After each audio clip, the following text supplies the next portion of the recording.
Balat ng orange, huwag natin itapon. Pwede pa natin mapakinabangan yan. Gagawa tayo ng candied orange peel. Napakadali lang ito gawin at may instant panghimagas ka na. Mula sa balat, naging masarap na panghimagas. Tara, umpisahan na natin.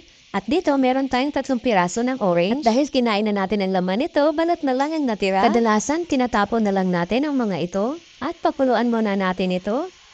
Lagyan lang natin ito ng sapat na tubig.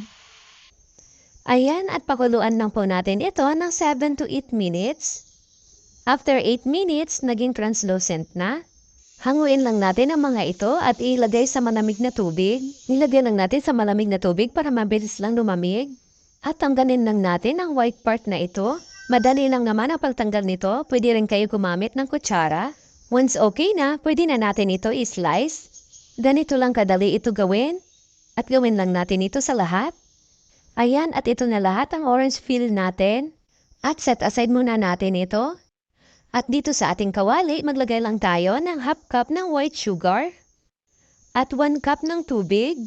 At hintayin na lang natin na matunaw ang asukal at kumulo. Once kumulo na, pwede na natin ilagay ang ating mga orange peel. At hintayin na lang natin na mag-reduce ang tubig at lumapot. Ayan, at lumapot na at kapag ganito na ang consistency, pwede na po ito. Hanguin na natin. Ilagay lang natin ito sa parchment paper para hindi magdikit-dikit. Kung walang parchment paper, pwede rin po ang dahon ng saging. Kailangan natin ito ihiwa-hiwalay para hindi magdikit-dikit. Hayaan lang natin ito ng mga 1 hour. After 1 hour, medyo nag-dry na siya. Pwede na natin ito ikot dito sa ating asukal. At kung umabot kayo sa puntong ito ng ating video, maaari po ba na pusuan nyo at ishare ang ating video?